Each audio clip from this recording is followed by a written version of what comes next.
दोस्तों, जैसा कि आप सभी लोग जानते हैं, स्पोर्ट्स करंट अफेयर्स एग्जाम के लिए सबसे ज़्यादा इंपॉर्टेंट टॉपिक है। आज का पहला प्रश्न भी हमारा स्पोर्ट्स को लेकर बना है। क्वेश्चन बना है कि आईसीसी ने अप्रैल 2021 के महीने के लिए किस खिलाड़ी को ICC men's player of the month चुन लिया है। तो इसका राइट आंसर हो जाएगा Babar Azam. Option number A इसका राइट आंसर हो जाएगा, Babar Azam is the right answer. इसका सबसे पहले आपको एक फ़ोटो दिखाऊंगा सो दैट आप इसको लंबे समय तक याद रख पाएँ। ये है वो प्लेयर जिसका नाम है बाबर आजम। तो बाबर आजम का फ़ोटो देख सकते हैं, नीचे इनका नाम लिखा है बाबर आजम और लिखा है ICC men's player of the month. दोस्तों, आप सभी को याद होगा आईसीसी ने अनाउंस किया था कि अभी वो हर साल क्या करेगा, हर महीने आईसीसी ने अनाउंस किया था कि वो हर महीने एक प्लेयर ऑफ द मंथ को भी अनाउंस करेगा। तो जनवरी के लिए अलग था, फरवरी के लिए अलग है, मार्च के लिए अलग है, अप्रैल के लिए अलग है। यानी कि हर महीने में होने वाले मैचों के एक्सपीरियंस के बेसिस पर, रिजल्ट्स के बेसिस पर वो एक प्लेयर को ICC player of the month घोषित करेंगे, जिसमें कि पिछला महीना जो जा चुका है अप्रैल का, उसके लिए बाबर आजम को चुना गया है। बाबर आजम कौन से देश की टीम से बिलोंग करते हैं, अगर ये आपसे पूछे तो ये पाकिस्तान के टीम से बिलोंग करते हैं। पाकिस्तानी प्लेयर हैं, पाकिस्तान से बिलोंग करते हैं बाबर आजम। अब ये तो हो गया मेंस कैटेगरी का। अगर इसी में आपसे पूछे कि इसी तरीके से फीमेल कैटेगरी का अवार्ड किसे दिया गया है, तो ऑस्ट्रेलिया देश की एक महिला विकेट कीपर हैं जिनका नाम है एलिसा हेली। Alyssa Healy. तो एलिसा हेली को अप्रैल महीने के लिए आईसीसी, अब मेन की जगह विमेन हो जाएगा, तो ICC women player of the month से सम्मानित किया है। किस चीज़ से? Women player of the month से इनको एलिसा हेली को सम्मानित किया गया है। आगे चलते हैं। अगर आपको एलिसा हेली का फ़ोटो दिखा दें तो आपको और अच्छे से समझ में आ जाएगा। यहाँ पर आप एलिसा हेली का फ़ोटो देख सकते हैं। इस स्क्रीन पर आपको दिख रहा होगा ICC women's player of the month Alyssa Healy. Alyssa Healy जो कि ऑस्ट्रेलिया देश से बिलोंग करती हैं, ऑस्ट्रेलियन प्लेयर हैं, जिनको हाल ही में अप्रैल महीने के लिए ICC women's player of the month घोषित किया गया है। अब ये जो ऑर्गेनाइजेशन है आईसीसी, इसके अध्यक्ष का नाम है ग्रेग बार्कले, इसके सीईओ का नाम है मनु साहनी और इसका जो हेडक्वार्टर है वो दुबई यूएई में स्थित है। दोस्तों, हम सभी लोग नोबेल प्राइज़ के बारे में जानते हैं, लेकिन अरब देश का जो एक नोबेल प्राइज़ है जिसको शेख जायद बुक पुरस्कार के नाम से जानते हैं, और इस पुरस्कार को अरब देश का नोबेल प्राइज़ भी कहा जाता है, तो हाल ही में इसकी घोषणा करी गई है। सबसे अच्छी बात है कि पहली बार किसी भारतीय को इस अवार्ड से सम्मानित किया गया है, तो आप समझ सकते हैं क्वेश्चन कितना ज़्यादा इम्पोर्टेंट है। उससे पहले आपसे बोलना चाहूँगा कि दोस्तों देखिए, इस समय कोई एग्ज़ाम नहीं हो रहा है, लेकिन ये वो समय है कि जिस समय आपको हथियार डालने की ज़रूरत बिल्कुल भी नहीं है।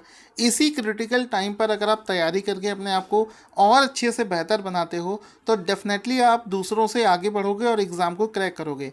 आपके लिए विशेष रूप से एसबीआई क्लर्क अभी जो वैकेंसीज आई हैं, एसबीआई क्लर्क का एक फ्री मॉक टेस्ट मैं आपको दे रहा हूँ। यहाँ पर बहुत ही लेटेस्ट लेवल पर एसबीआई क्लर्क का जो फ्री का एक मॉक टेस्ट है वो मैं आपको दे रहा हूँ।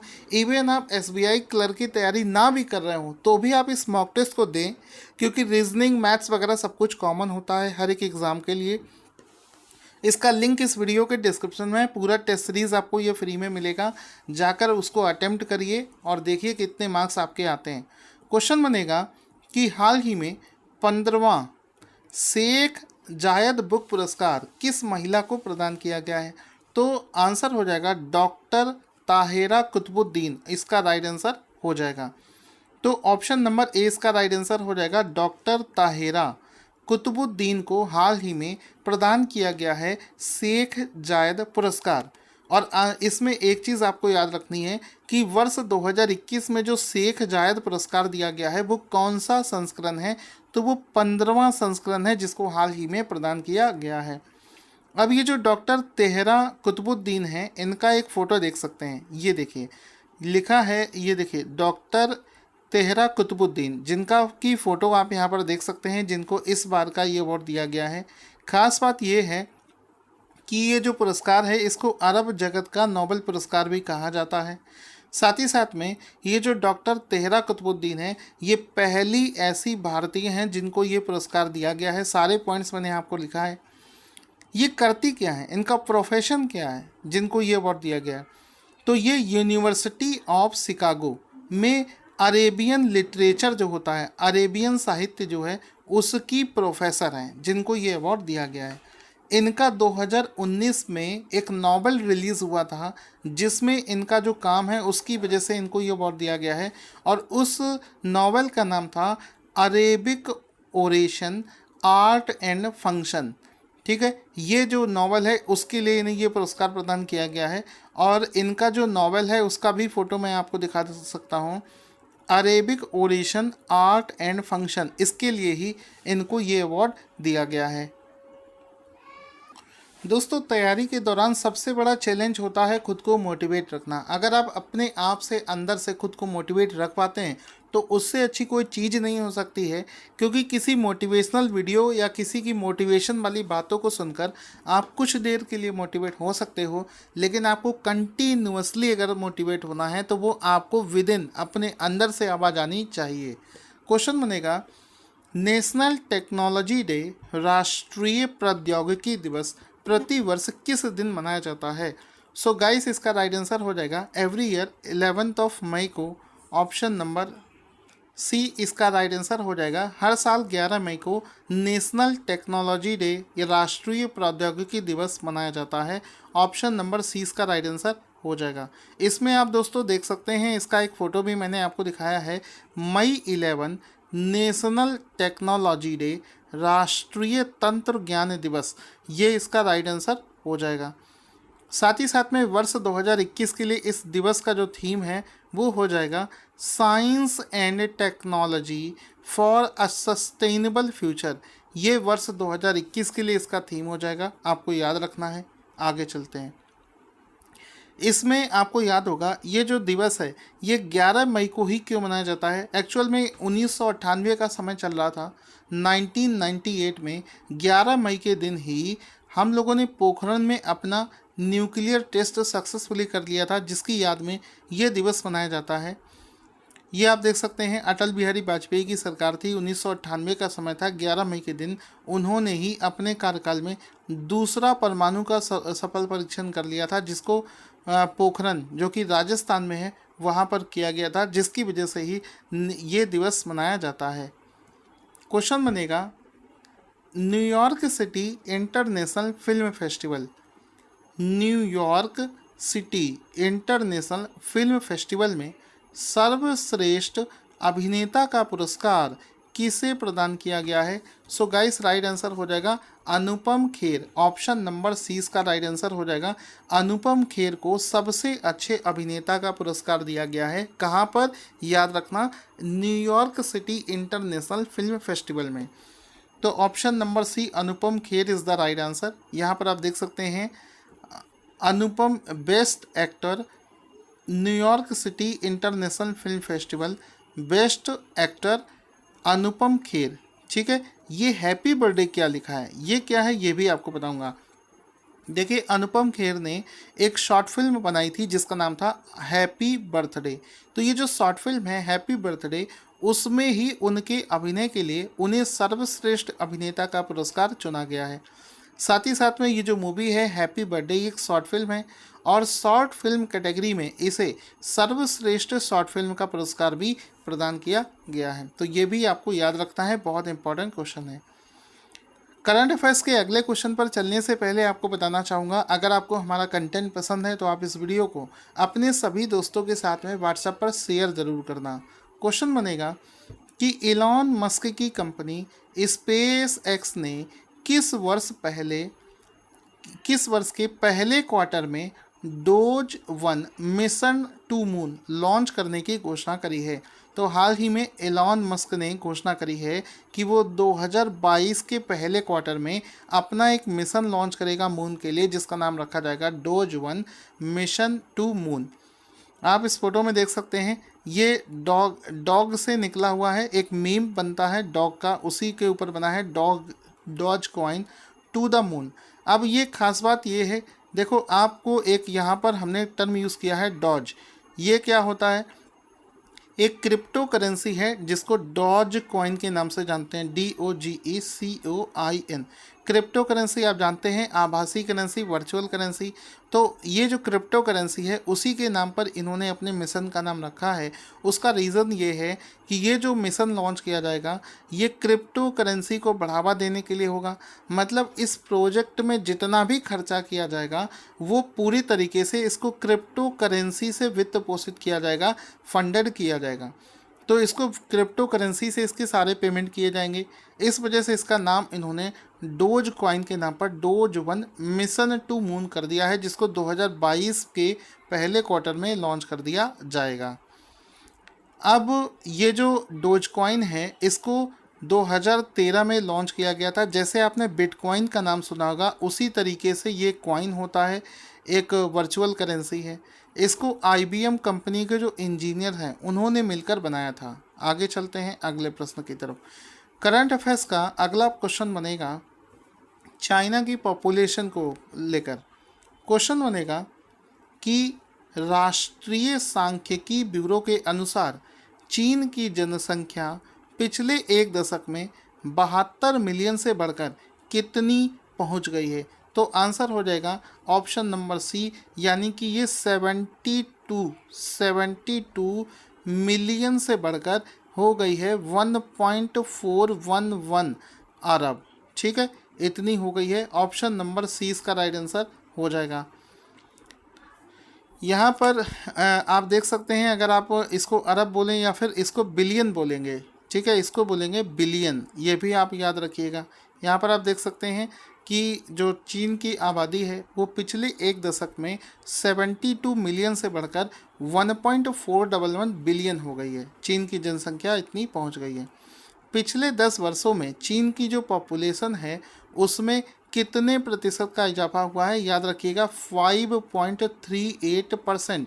तो 5.38% का इंक्रीमेंट हुआ है और अब चीन की आबादी 141 करोड़ हो चुकी है, यानी कि 1.41 बिलियन, यानी कि 141 करोड़ चीन की आबादी पहुंच चुकी है।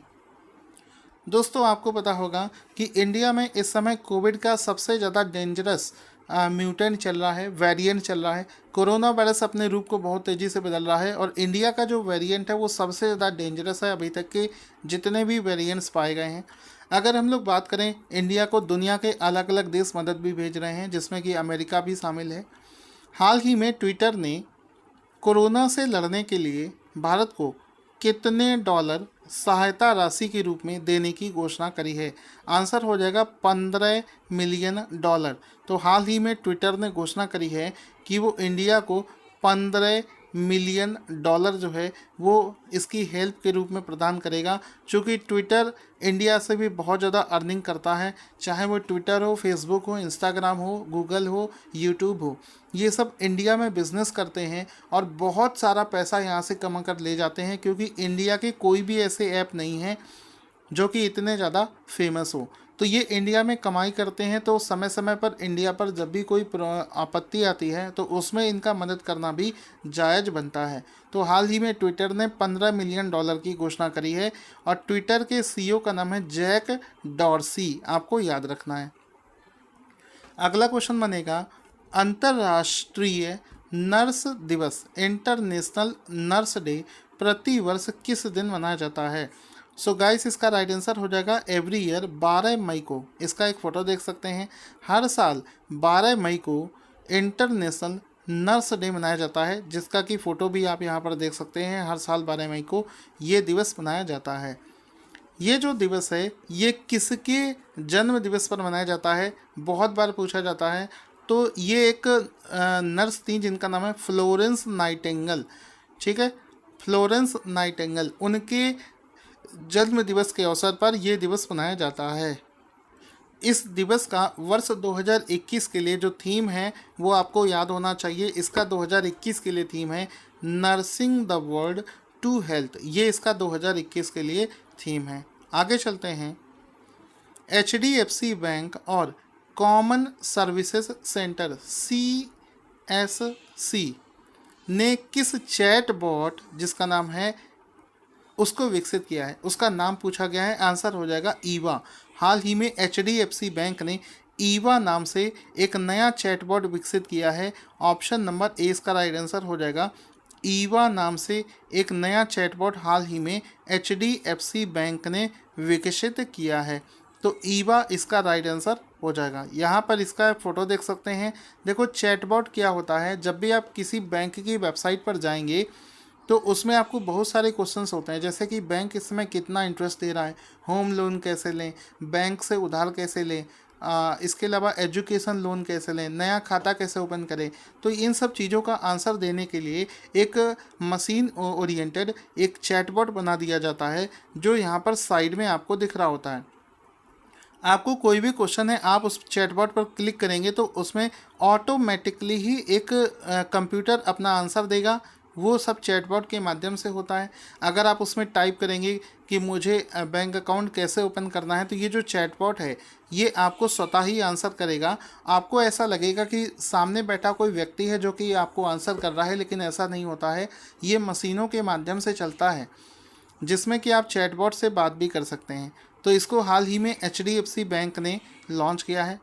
HDFC बैंक का जो हेडक्वार्टर है मुंबई में है। इसके MD और CEO का नाम है शशिधर जगदीशन, और इसकी टैगलाइन है वी अंडरस्टैंड योर वर्ड। ये इसको आप लोग याद रखेंगे।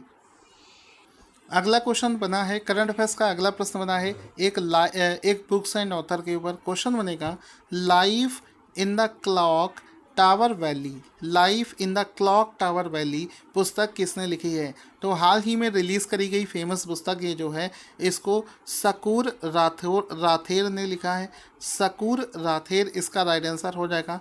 ये कौन है सकूर राथेर? सकूर राथेर जो हैं ये एक पत्रकार हैं, PTI press trust of India के पत्रकार हैं, जिन्होंने अपनी पहली पुस्तक लिखी है जिसका लिखा नाम है life in the clock tower valley. तो ये सकूर